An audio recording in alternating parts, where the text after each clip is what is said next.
وفاقی وزراء، general officers اور قابل احترام مہمان گرامی، السلام علیکم۔ جب معرکہ حق ہوا، اس عظیم کامیابی جو اللہ تعالیٰ نے اپنے بے پایہ فضل و کرم سے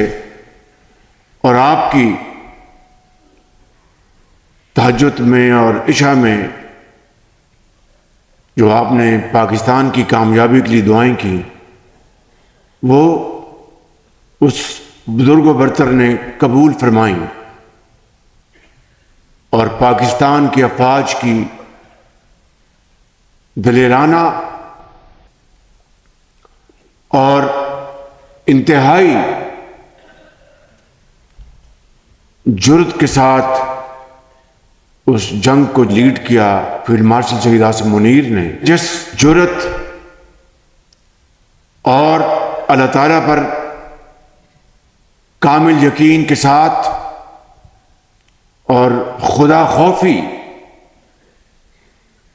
اور ایک سپہ سالار کی جو انتہائی جو خصوصیت ہوتی ہے کہ اپنے گھوڑوں کو تیار کر کے اللہ کے سہارے چل پڑے اور پیچھے نہ دیکھے، یہ وہ جرأت تھی جس نے اللہ تعالیٰ نے پاکستان کو عظیم کامیابی دی۔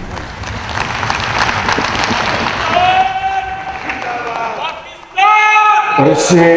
یقیناً ہماری افواج کے ہر سپاہی اور ہر جرنیل نے، چاہے وہ بری فوج کے ہوں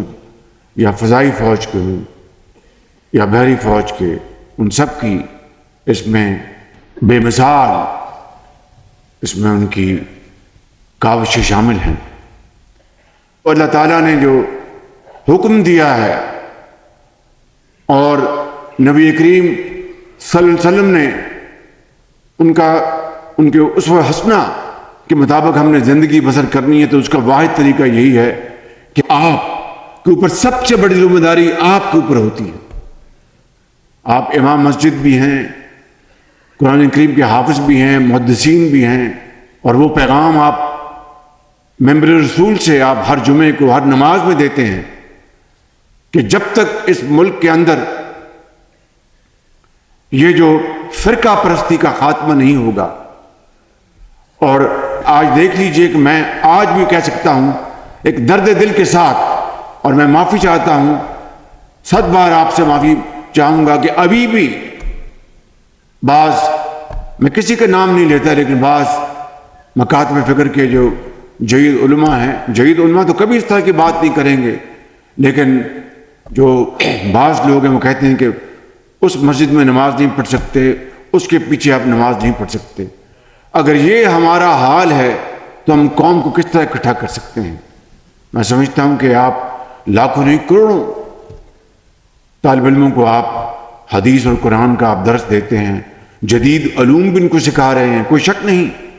لیکن میں سمجھتا ہوں کہ آج اس محفل میں سب سے اہم جو بات جو طے ہونی چاہیے کہ جب تک کہ یہ ہم عمومی طور پر قوم کے اندر یکجہتی، اتحاد کی فضا قائم نہیں کرتے، میں سمجھتا ہوں کہ ملک آگے ترقی نہیں کر سکتا۔ اور یہ بات کہ افغانستان سے جو خوارج یہاں پر دہشت گردوں کو بھیج کر بے گناہ پاکستانیوں کا وہ ان کو شہید کر رہی ہے، افواج پاکستان کے افسر اور جوان، عام آدمی، شہری، مائیں، بیٹے، بیٹیاں ہر روز کے پی میں، بلوچستان میں وہ شہید ہو رہے ہیں۔ میں خود افواج پاکستان کے جوانوں اور افسروں کے ہم نے ان کے جنازے پڑھے، ابھی حالیہ مہینوں میں ان کے والدین سے ملاقات ہوئی، میں بلا خوف تردید کہہ سکتا ہوں کہ ان کے چہروں پر اطمینان تھا، اور مجھے انہوں نے کہا سپہ سالار کو کہ ہمیں ہمارے بیٹے نے اس ملک کے لیے جان دی، شہادت کا جام نوش کیا، ہمیں اپنے بیٹے کے اوپر فخر ہے۔ وہ افسر، وہ جوان، وہ سپاہی قوم کے لاکھوں کروڑوں بچوں کو یتیم ہونے سے بچا لیا، اپنے بچوں کو وہ یتیم کر گیا۔ اس سے بڑی قربانی اور دنیا میں کیا ہو سکتی ہے؟ اگر اس قربانی کی ہم تصدیق کریں گے، اس کے اوپر ہم اس کا مذاق اڑائیں گے، تو کون پاکستان کی عزت اور توقیر کرے گا؟ اور میں سمجھتا ہوں کہ اس سے بڑی پاکستان کی اور کوئی دشمنی نہیں ہو سکتی۔ میں اگلی بات یہ کرنا چاہتا ہوں، اور وہ یہ کہ اس وقت الحمدللہ پاکستان معاشی حوالے سے اس مقام پر آ پہنچا ہے کہ ہم الحمدللہ بھرپور ہم ترقی اور خوشحالی کے سفر کی طرف تیزی سے گامزن ہوا چاہتے ہیں۔ میں آپ کو یہ آج بات بتانا چاہتا ہوں کہ اپنی اس معیشت کو جو ڈیفالٹ کے دہانے پہ تھی، اس کو خدا تعالیٰ کے فضل و کرم سے کرنا اللہ تعالیٰ کی ذات نے ہوتا ہے۔ انسان صرف کوشش کر سکتا ہے اخلاص اور محنت کے ساتھ۔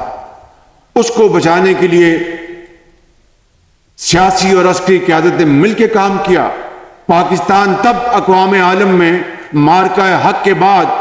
اس عظیم مقام پر پہنچ جائے گا انشاءاللہ، جب ہم یہ نہ صرف قرضے واپس لوٹائیں گے بلکہ اپنی دولت خود پیدا کریں گے اور پاکستان کو عظیم بنائیں گے انشاءاللہ۔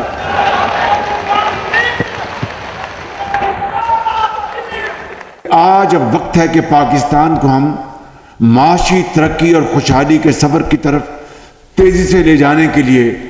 جو شبانہ روز کاوشیں کر رہے ہیں اور دن رات محنت ہو رہی ہے، اگر دہشت گردی ایک طرف ہو اور دوسری طرف یہ کاوشیں ہوں تو یہ دونوں اکٹھے نہیں چل سکتے۔ آگ اور پانی کبھی اکٹھے ہوئے ناممکنات میں سے ہے۔ تو اس لیے اگر اس ملک نے ترقی کرنی ہے، اس کے لیے پھر دہشت گردی کا خاتمہ انتہائی ضروری ہے۔ آپ کے بڑوں نے، عظیم بزرگوں نے پاکستان کی تحریک میں حضرت قائد اعظم کا ساتھ دیا، علماء کرام ان کے ساتھ ساتھ چلے، چاہے وہ کسی بھی مکتبہ فکر سے ان کا تعلق تھا، انہوں نے تحریک پاکستان میں پورا ساتھ دیا۔ مگر آج پاکستان بننے کے بعد یہ توقع تھی پورے پاکستان کے عوام کو اور دنیا کو کہ کس طرح کروڑوں لوگ ہجرت کر کے ہر چیز اپنی پیچھے خدا حافظ کہہ کے اپنے گھر بار کو، جائیداد کو، اس امید کو اپنی آنکھوں میں بسائے کہ ایک خداداد ملک پاکستان جس کی بنیاد لا الہ الا اللہ کے اوپر ہے، اس میں ہم آباد ہوں گے اور محنت، امانت اور دیانت کے ساتھ پاکستان کی تقدیر بدل دیں گے، اور عالم اسلام نہیں بلکہ دنیا میں پاکستان کا ایک چرچا ہوگا اور اس کے جھنڈا سب سے اوپر لہرائے گا۔ میرے بزرگوں اور بھائیوں، یہ فقط عمل سے ہے، دن رات محنت کرنا ہوگی، خون پسینہ بہانا ہوگا، ایک ایک پائی بچانی ہوگی، اور تب جا کر پاکستان انشاءاللہ صحیح معنوں میں دنیا میں اپنا مقام حاصل کرے گا اور اقبال اور قائد کے خواب کی تعبیر بنے گا۔ یہ نہ جادو ٹونے سے کوئی بات ہوگی، نہ کسی اور طریقے سے، صرف اور صرف شبانہ روز محنت سے ہوگی انشاءاللہ،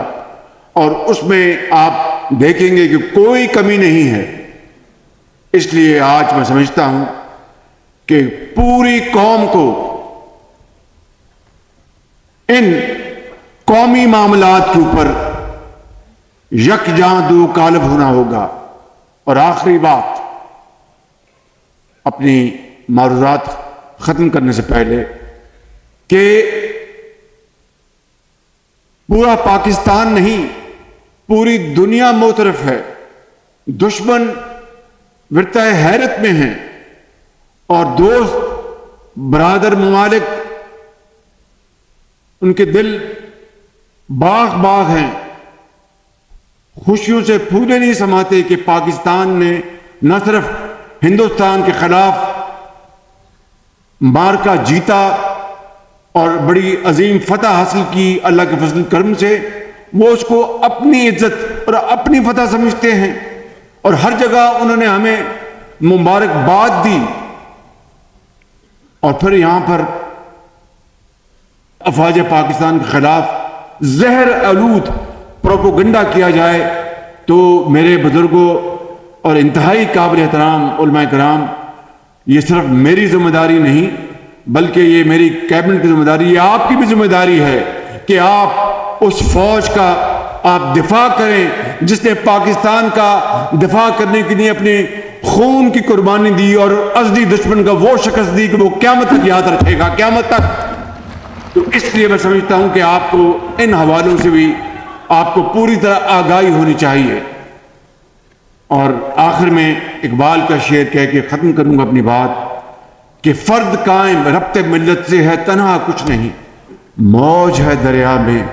بیرون دریا کچھ نہیں۔ پاکستان پائندہ۔